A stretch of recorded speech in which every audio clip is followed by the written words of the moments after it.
Hey there, good morning from Malibu, California, Cultural Capital of the World, and welcome to episode 2 about this guitar that we're calling the OK Junkpile. It was made between 1938 and 1944.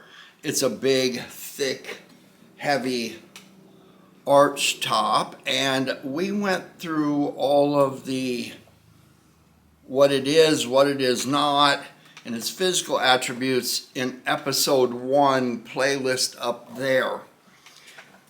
I've determined that in order to put a pickup on this thing to make use of this cool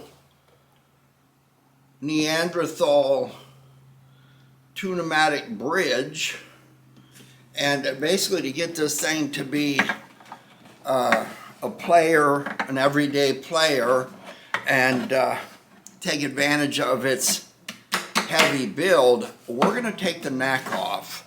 So we're going to start with trying to heat it off using an iron, and then if necessary we will do the old pull the fret, inject steam, and use a body press to kind of try and push this off. So let's get to the bench. This episode is going to be about how to pull this neck, hopefully without turning the fingerboard into a sponge that breaks apart, and then of course we are going to refret this thing. So that's what's going to happen today. Let's get to the bench. Okay guys, I want to start this off by talking about a tool we made called a neck removal jig. There's an episode right up there that will tell you how to do that, and it's pretty simple. You trace out a big guitar, preferably a flat top, jumbo, dreadnought, or whatever. You don't need to do the whole body, just the upper part here, like so. You're going to cut it out of plywood, put tabs on it that extend past the body. It's going to have a T-nut here, and this thing that will push up. It'll be lined with cork paper, so this is the bottom, and then the top is the same thing, except it has a cutout where you can access the sound hole. You might need to do clamping at the same time, but it goes around the fingerboard. You see that? Now, you want to remember when you're using an archtop or doing an archtop that it is in fact arched. And so if I were to clamp this down tight, knowing that there is a concave area here and this is higher, when I go to clamping this down, what ends up happening is I can crush the archtop. So I take a few of these fiber cloths and put them like so.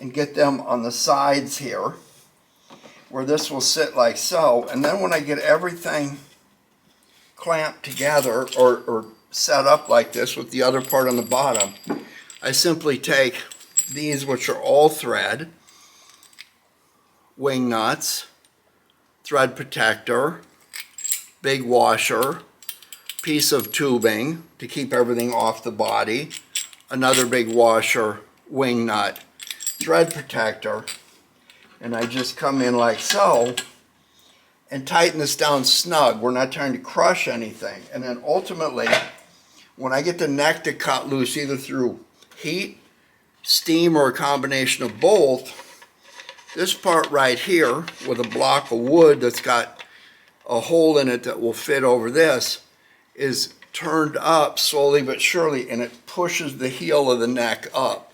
That's how this works. Again, how to build that right up there right about now. So we're loosening up the strings. I had 2 strings on here to keep the bridge in, or the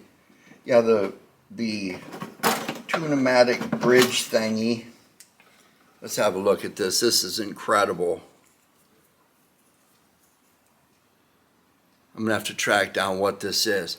But I wanted to keep this in place. Again, I'm going to have to build this up so the actions, or the neck has to come up with a little bit of an angle to it. But I am taking off the strings, and what do you know, this nut, this original nut, is coming off. So we want one of our canvas totes that we put our parts in that I've told you about, so we're not looking for this later. Okay, so the first thing we're going to do is we're going to try to heat this up. There are a couple of things you can use. You can use a block heater from a snowmobile that plugs in to a heat control. You can take Granny's iron and put it on a hot plate and heat it up and set it here, or you can come along with this thing. Look at this. These are relatively economical. They are travel iron. So this part fits in here like this. You take this apart and you put this here, and it clicks down and it has the temperature control right here. So making sure that the guitar is level, I can just put this together, control the heat, plug it in, and watch what happens. I know I'm going to refret this guitar, so heating these up is going to loosen up any glue that was used. Of course, the binding on the side is going to create a little bit of a, it's going to make the refretting more complicated, but all in all, this iron, rather than using soldering iron or something to heat these up, is going to help get the frets off. The idea here is, if I can get this heated up enough to get some glue to cut loose without pulling this fret right here and drilling and injecting steam, then the fingerboard will turn out better. It won't get mushy. The problem is I don't know if this neck has ever been off, if somebody's put some kind of glue in there, and if it wasn't hide glue, then there's going to be another approach. But let's get to work. Okay, a couple of things here. We know that the bottom of the guitar is arched as well, so we're going to put one of these microcloths there, and we're going to put another one over here. We want this bolt that comes up to push the neck off set in a place where it's in the middle of the heel, not at the end or on the side, where it will bust that off. You don't want that. And then we're going to use one of our bean bags to make sure that everything is leveled up like so. Good. Now, same thing on top. Remember, top and bottom inside are corked. And we are going to use another set of the microcloths to get the part that's sticking up back here leveled out some. This is not something that's going to be really cranking down and hammering and pressuring. If everything is done right, it's going to come off fairly smooth. And now before I put everything on, I want to make sure that my iron fits in there with good clearance. Let's put the clamps on. Okay, so when we put the back clamps on, we're going to want to let them ride up. And it's okay for this to be like this because the clamping pressure is here. If you crank these down all the way, this is going to come up and there's just going to be more to do on the front end. But this is where the pressure is going to be up here. So we will get these in like so. Open that up a tad more. And the main thing is to get this level. And it's nice how that tubing, if it gets anywhere near the sides of your guitar, will be fine. You want to make sure that you remember that there's a crack running here and here, so we don't want to clamp everything so tight that it folds over itself like that.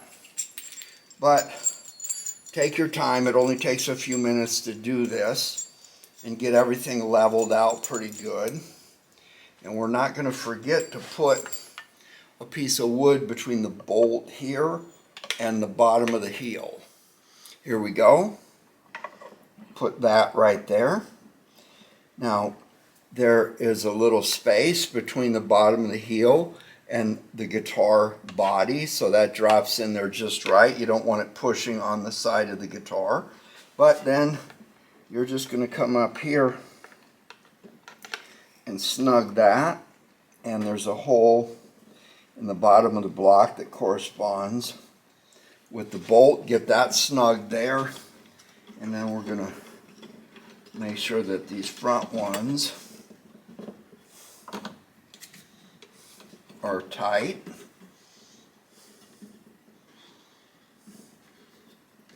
But again, we're not trying to crush anything.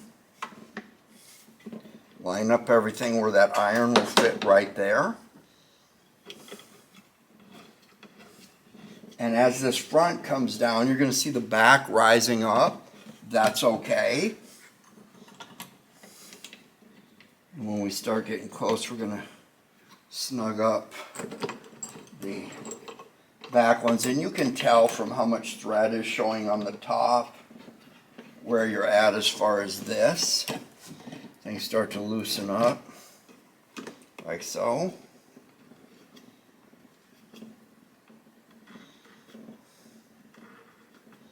If you start hearing cracking, not good.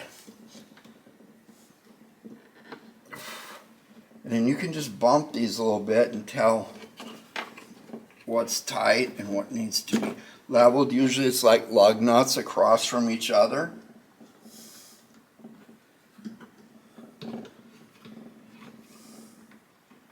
Again, don't forget to pad up the concave surface. And this is not, you're not trying to mash anything or brute force anything off. So let's get the iron on here now. Well, guess what? Everything's nice and hot, but nothing seems to be trying to cut loose, and we're not going to force it. So, next thing we're going to do is we're going to pop a fret out using a fret pulling pliers. Notice that it's tapered here.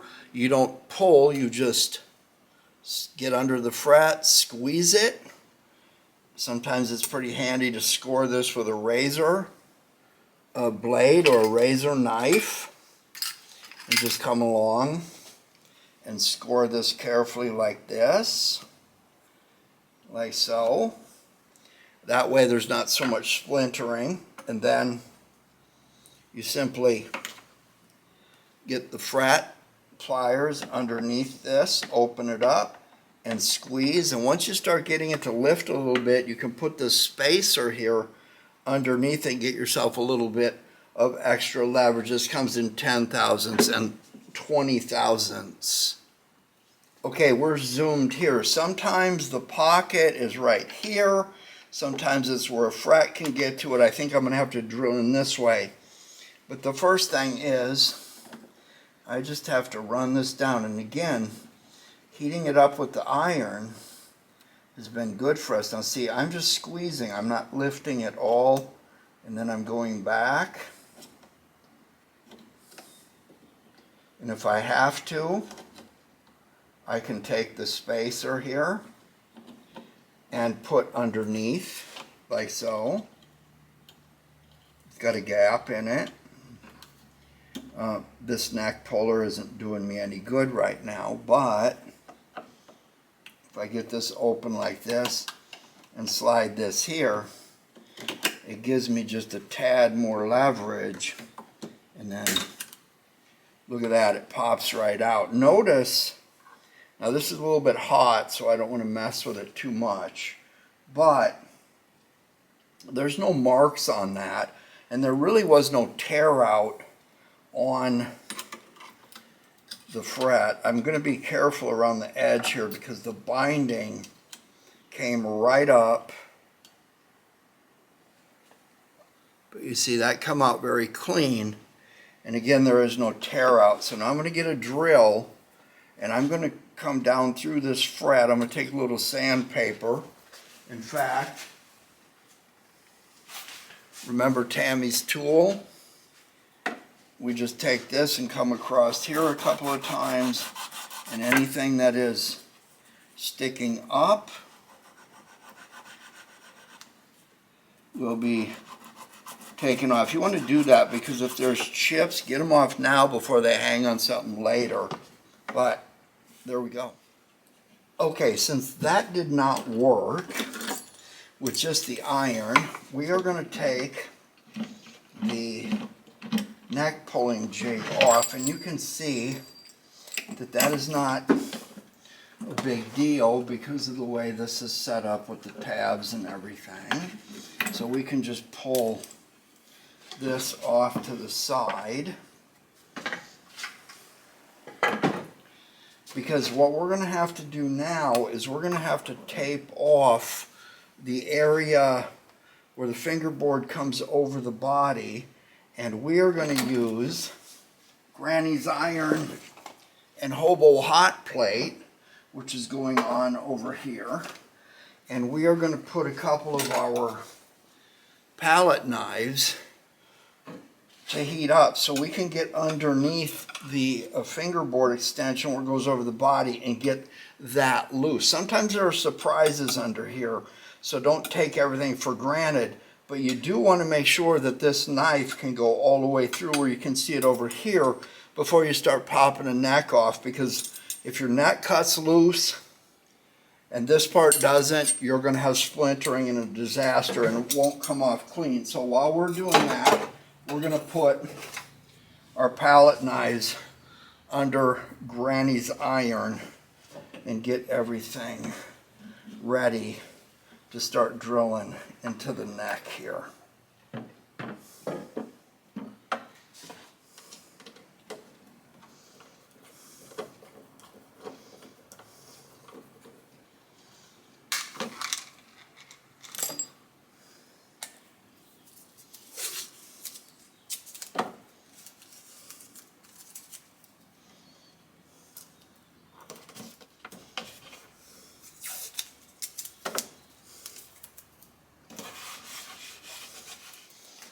Okay, we are taping off the area outside of the fret groove there. And now we're going to take a very small bit and we're going to go down into a little bit in, and we are going to try to find where the neck pocket is. So first, I got a feeling we're going to have to drill in a little bit this way, so we're going to start off going straight down.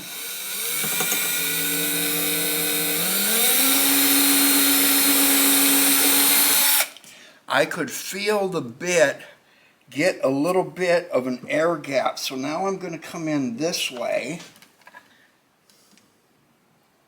like so.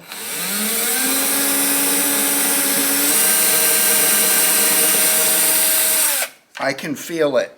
It is right about at the edge of that tape. Okay?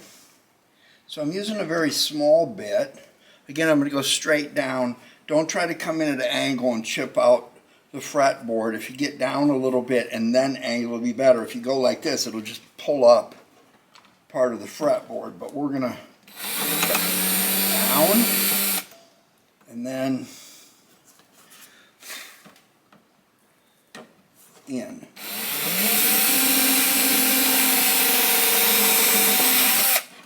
I can feel that there's a gap right there. So now what we're going to do is we're going to put a little bit bigger bit on, because the needle that we're going to use, the basketball inflator needle, is a little bit bigger than this hole we put in. So we're going to do a tad bit bigger now that we got a pilot hole. We're going to come in at the same angle. No need to push, it'll follow it.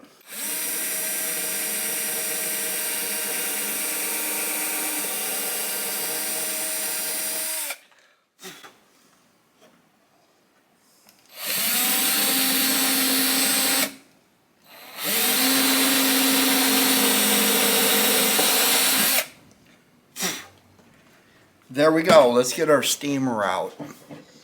Okay, let's take a look at what we have here. This is just a cappuccino maker. Again, courtesy of the Acton Women's Club boutique shop. Piece of vacuum tubing, a basketball inflator needle, a clamp. Put water in here, wait for it to heat up, and once that's ready, you just put the steamer down in the hole and you work it loose. I can tell there's a gap there already. I can feel it.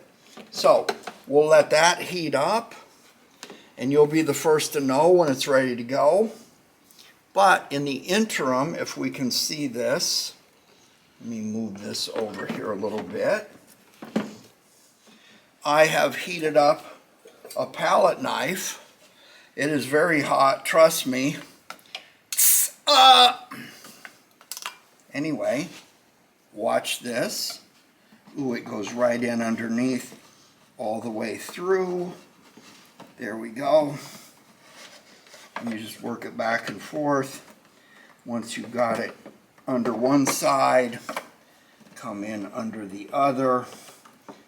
Let me see if I can show you that it's going all the way through over here. Yeah, you see that right there?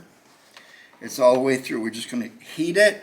We're not going to pry. We're going to let the hot knife take care of the glue. I like the way the glue is responding. That tells me it might be hide glue. Zoom in a little bit. There we go. One more time.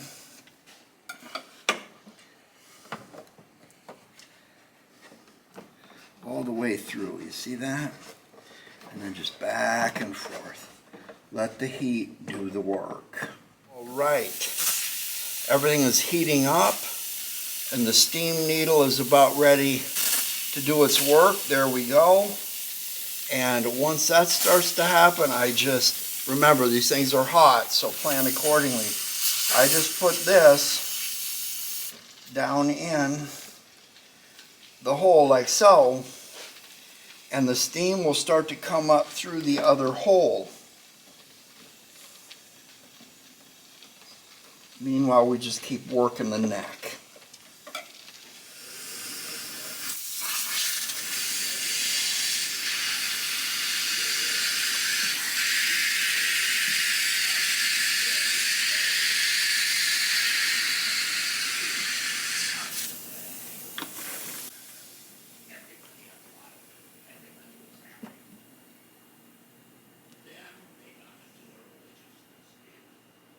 All right, this is good and this is bad. The bad part is somebody put a screw in this and then covered it up. I could have found it if I'd looked a little bit closer, but there's a hole right there. Other than that, this pocket is clean and a little 1/8" dowel glued in there, and we are good. Let's look at the neck. The neck is great. It looks like somebody may have tried to put in a spacer or done some work here. We're gonna just draw this out, put another piece of wood on it, and raise it up just a little bit, and then we will do 1 millimeter here, line up to here. You can see that that spacer right there is split. So when you're working in this area, like especially on this fret right here, you start messing around too much and getting it soggy, it will tear on the dotted line, and then you've got a mess to fix later. But this fret came out so clean, it's just got a little scratch on it. It will drop right back in. The more I look at these frets, the better they look.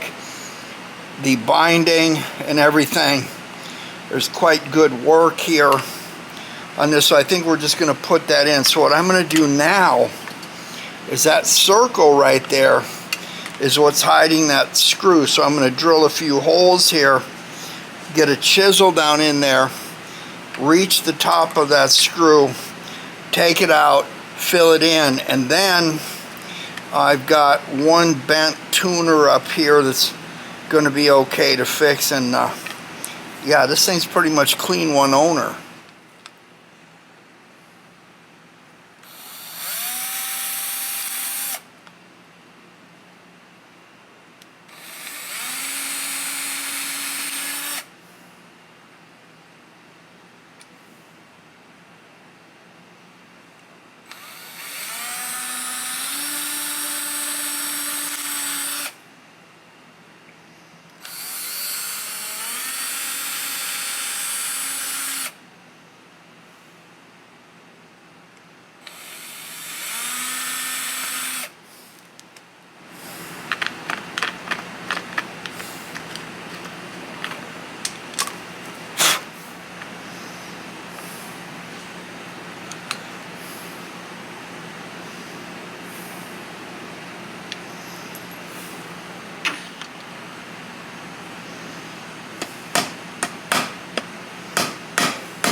All right, we talked about pulling this up a tad. This is 16th inch mahogany.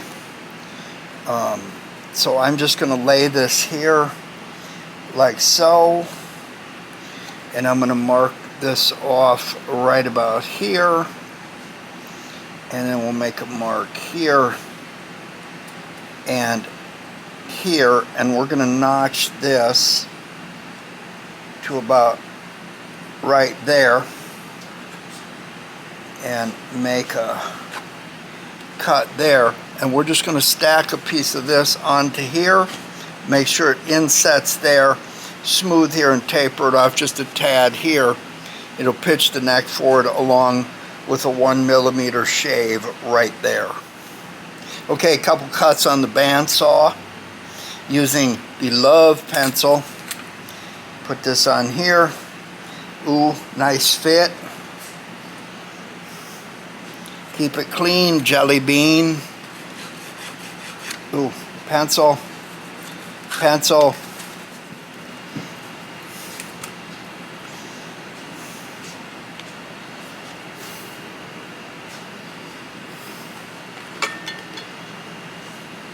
I hate it. Why? Okay, I showed this to Fred, and Fred's got a way of making crap look like Hollywood. And so this mother of pearl dot right here will drop right in there. And right now, if I put this in the way it is, 300 years from now, it'll be at the Antiques Roadshow, and someone will say, had it had this mother of pearl dot from Fred Wallachy, it would be worth $5 instead of $2. All right, play away, Prince.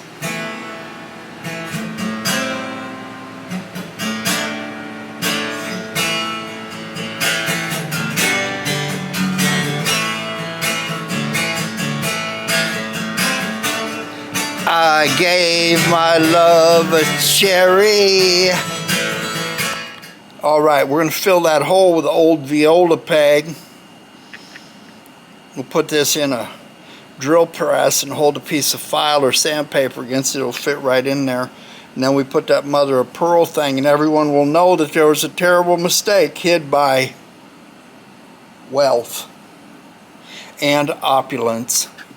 All right, guys, I think this is a good place to end this episode because number one, we need to let everything dry out from being steamed here. And we're going to leave everything on until that happens. Next, we got to start making some decisions about whether or not we want to put shims in this neck, raise it up a little bit, and then put shims in it. What we want to do to the pocket. Everything's nice and clean, but we also have to figure out there's cracks on both sides of the body right here, and I got to get in here with a camera and figure out whether those are just surface cracks or what is going on, because if I use a pickup that I cut away the body, which is about 4.5 or 5 millimeters thick, which is really thick for an Archtop, that will give me access to come down in through the top and over to here. Other than that, I'm using magnets going through the F-hole, which I can do. Or I can just do the 10-string crack hack episode right up there, right about now, where we just pull a string with a cleat on it here and here. So I'm going to look this over and come up with some type of a strategy, and then I'll share that with you. But yeah, over here, that crack looks pretty heavy. I don't want to get all this done and have everything cranked into place and have this cut loose, because if this cuts loose and the body shifts, of course the neck is going to shift, and you're going to see that 1 millimeter at the neck turns into to a lot later. So I'm going to put on my thinking cap for once, and I've got enough experience with these kind of things to take a look at. Do I really want to cut a hole in the top of this, and if so, why? I think we can agree that this is never going to be what it was.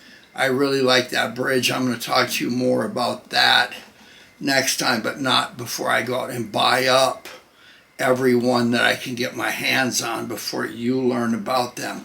If there was a takeaway on this episode, it would have been look really close around the neck heel, because somebody may have cleverly hit a screw, and I'm thinking that had I found that screw, given the absence of a lot of glue in here, that iron that I used might have worked without the steam. The problem with steam is when you use it, it tends to discolor things. So I'll get this set up, and I will see you next time. Give me a like and a subscribe if you have not.